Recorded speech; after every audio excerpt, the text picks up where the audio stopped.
You are Simon Peter. You are 53 years old, though your body carries more years than that. Your hands are thick and scarred from decades of rope and net. And tonight they rest on a table in Jerusalem, and you do not know what to do with them. The upper room is warm. Oil lamps hang from the low ceiling, throwing gold light across the faces of 11 men you would die for. The smell of roasted lamb fills everything. Lamb and bitter herbs and the sharp sweetness of wine that has been poured and poured again. Outside, Jerusalem breathes with the weight of Passover. 1,000,000 pilgrims inside these walls. Roman soldiers on every corner. The city thrums with something between celebration and dread. And you have felt that tension in your chest since you arrived. But here, in this room, it is quiet.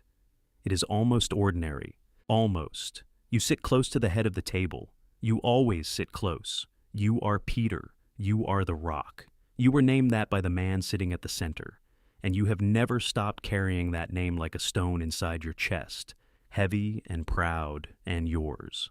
When the others argue about who is greatest, you say nothing because you already know. Not from arrogance, or perhaps a little from arrogance, but because you have seen things the others have not.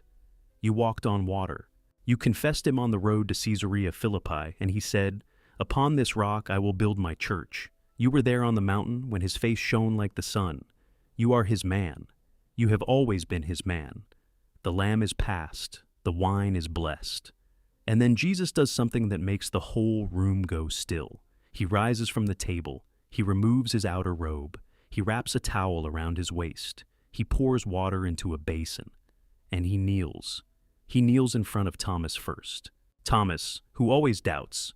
He washes Thomas's feet with his hands, the same hands that healed lepers and opened blind eyes, and he dries them with the towel at his waist. He moves to Matthew, to James, to John. The room is silent in a way that presses against your ears. Nobody speaks. Nobody breathes too loud. Then he is in front of you. You look down at him, the Son of God, crouched at your feet, holding the basin, waiting.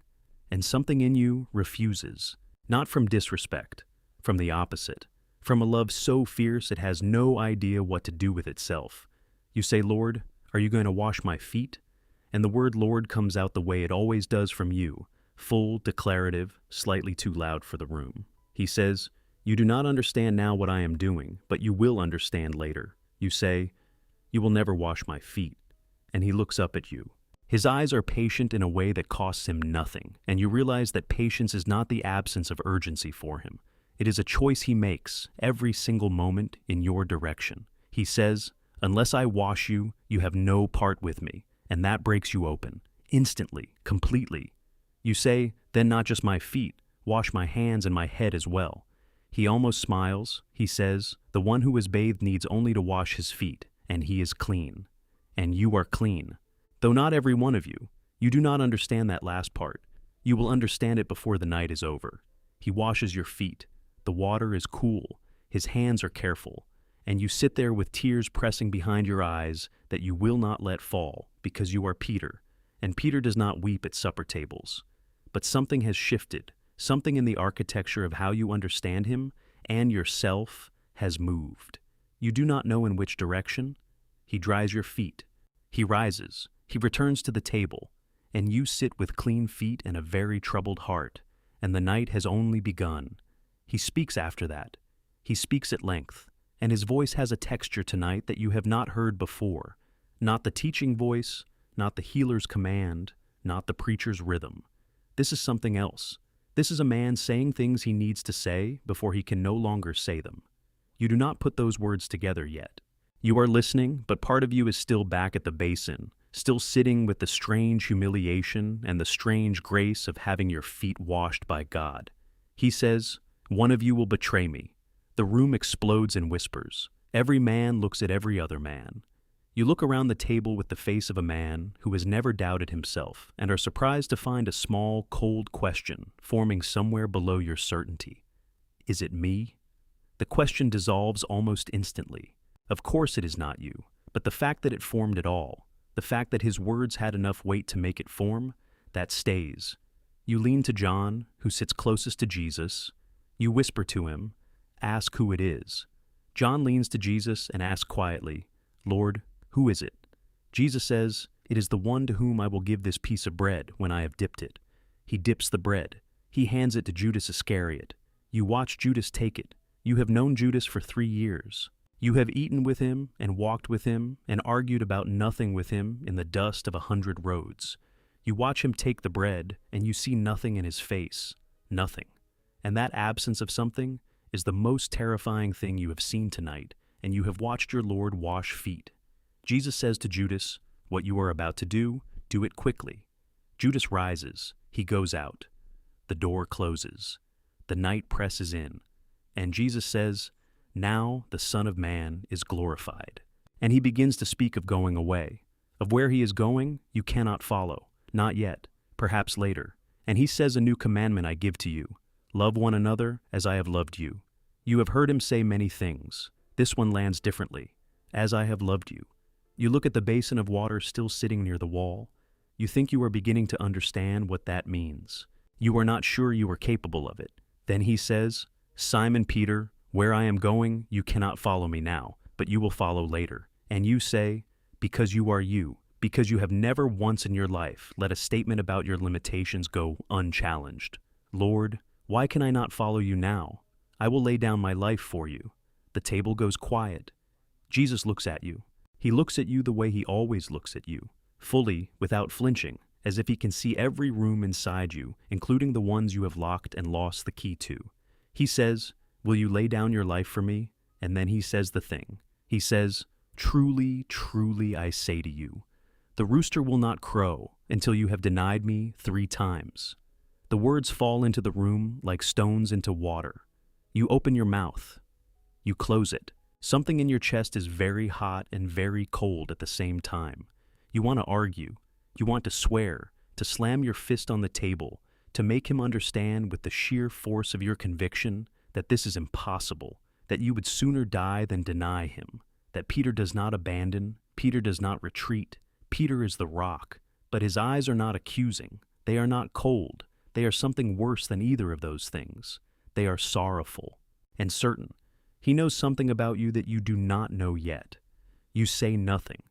You sit with the wine and the lamp smoke and the 11 men around you, and for the first time tonight, you feel the cold. He leads you out after supper, through the gates of Jerusalem, down into the Kidron Valley, up the slope on the other side to the Garden of Gethsemane. You have come here before, many times. It is one of his places. The olive trees are old and enormous, their roots gripping the stone hillside like the hands of men who have decided not to fall. Moonlight falls through the branches in pieces. He leaves most of the group near the entrance. He takes you and James and John further in. He says, "My soul is overwhelmed with sorrow to the point of death. Stay here and keep watch." You have never heard him say anything like that. "My soul is overwhelmed with sorrow to the point of death." You turn the sentence over in your mind, but it will not settle into anything you understand. He is the strongest person you have ever known. He has stood in front of crowds of 10,000 without trembling. He has cast out demons with a word. He has told storms to stop, and they have stopped, because they recognize the voice that made them. And now he says his soul is overwhelmed with sorrow to the point of death. He goes further into the garden, alone. You settle against the roots of an olive tree. You intend to watch. You intend to be exactly what he asked, awake, present, ready. You are Peter. Watching is something you can do. The night is cool. The branches move slowly overhead. The city behind you hums, and then quiets, and then hums again. You think about the supper, about the basin, about Judas walking out into the dark with the bread still warm in his hand, about the rooster. You will not think about the rooster. Sleep takes you like a hand pressing gently but firmly over your face. You do not feel it happen. That is the worst part. One moment you are watching the moon through the olive leaves, and the next, he is standing over you, and his voice comes from very far away. "Simon, are you asleep? Could you not keep watch for 1 hour?" You struggle upright. The roots of the tree have left their shape in your back. Your mouth is thick with sleep and shame. He looks at you with those eyes that are sorrowful and certain, and he says, "Watch and pray, that you may not enter into temptation. The spirit is willing, but the flesh is weak." He goes back. You sit up straighter. You will not sleep again. You are Peter. You sleep again. He wakes you a second time without speaking. His face in the moonlight is something you cannot name. Not anger, not disappointment exactly. More like a man who has accepted that he is alone in this, and that the acceptance costs him everything. He goes back a third time, and you sleep a third time. When he wakes you the third time, his voice is different. He says, "Are you still sleeping and resting? Enough. The hour has come. The Son of Man is being betrayed into the hands of sinners. Rise, let us go. See, my betrayer is at hand. You are on your feet before you are fully awake, and then you hear it, voices, and the crunch of sandals on stone, and the red-orange light of torches coming through the trees. A lot of torches. They come into the garden like a flood. Temple guards, Roman soldiers, servants with lanterns, weapons drawn or carried, and at the front of them, moving with the particular horror of a familiar face in an impossible place, is Judas Iscariot. He walks to Jesus. He says, "Rabbi," and he kisses him. The kiss lands in your chest like a blade. 3 years. 3 years of roads and meals and arguments about nothing, and now this. A greeting, a kiss, a signal to the men behind him. You feel your body move before your mind gives the instruction. You reach under your robe. Your hand finds the sword. You pull it. Later, people will ask why you had a sword at Passover supper. You will not have a good answer. You are Peter. You always carry something heavy. You swing. You are not a soldier. You are a fisherman with 3 years of watching the most powerful man you have ever known. And tonight, that power seems to be doing nothing. And something in you cannot accept that, cannot stand still and let them have him without a fight. So you swing and you catch the servant of the high priest across the side of the head, and his ear comes away in a spray of dark blood. And his name is Malchus. And he screams, and Jesus says, "Enough of this." He says it to you, directly. Put your sword back in its sheath. Then he turns to Malchus and he touches the side of his head, and the ear is whole, and the screaming stops. He heals the man who came to arrest him. He turns to the crowd and he says, "Am I leading a rebellion that you have come with swords and clubs? Every day I was with you in the temple courts, and you did not lay a hand on me. But this is your hour, when darkness reigns. They take him, they bind his hands, and the 11 of you scatter into the dark like sparrows from a stone. You run. Your feet know what your mind refuses, that you are running. The sword is still in your hand. The garden disappears behind you. The sounds of the arrest fade. You run until your lungs are burning and the city wall is above you, and you stop, chest heaving, in a dark alley between 2 houses, and you are alone. The sword hangs from your hand. You stood in that upper room tonight and swore you would die before you denied him. And you ran. You turn around. You walk back. You are not brave. You are incapable of staying away. Somewhere between love and dread, you follow the torches toward the house of the high priest. You are not alone. John is somewhere in the crowd ahead of you. He has a connection to the household of the high priest, some old acquaintance, and he slips through the gate with ease. You wait outside. The gate is shut. A cold wind moves through the street, and you stand at the edge of the firelight that spills from inside the courtyard, and you are very aware that you have a sword, that your clothes are dusty from the garden, that your face is the face of a man who just cut off someone's ear. John comes back. He speaks to the girl watching the gate. She opens it for you. You walk into the courtyard of Caiaphas the high priest. The servants and the temple guards have made a fire in the middle of the courtyard. It is cold, and the fire is the natural center of everything, light and warmth and company in the middle of a long, strange night. You drift toward it the way cold men always drift toward fires. You stand at the edge of the group and hold your hands toward the heat and try to look like someone who belongs here, which is one of the hardest things you have ever attempted. They have taken Jesus inside. You can hear distantly, through the walls, the sounds of a proceeding, voices raised in a particular way that means something official and very wrong is happening. You stand at the fire, you wait, you try to look like no one. The girl at the gate has followed you. She is a servant, young, with a lamp in her hand, and she looks at your face with the particular directness of someone who has nothing to lose from being honest. And she says, "You also were with Jesus of Galilee." The courtyard is not empty. The fire has 8 or 10 people around it. Every one of them can hear. Your mouth opens. The words come. You say, "I do not know what you are talking about."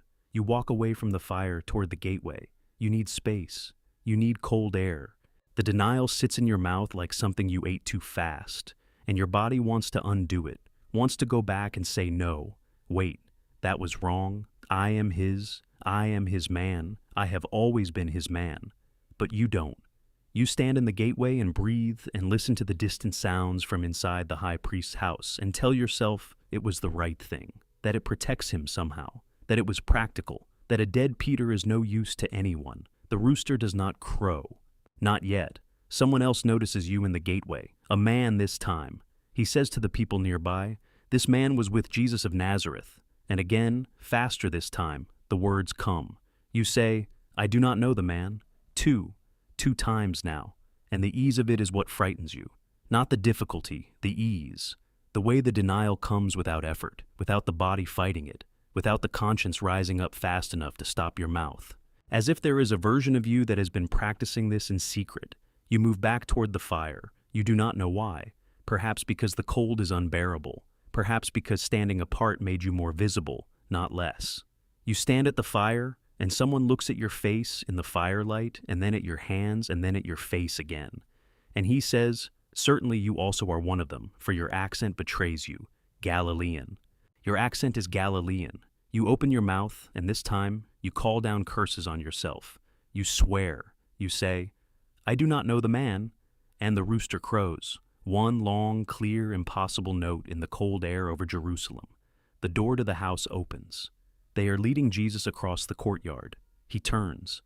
In the middle of all of it, the guards, the binding, the indignity, the exhaustion, he turns and he looks at you.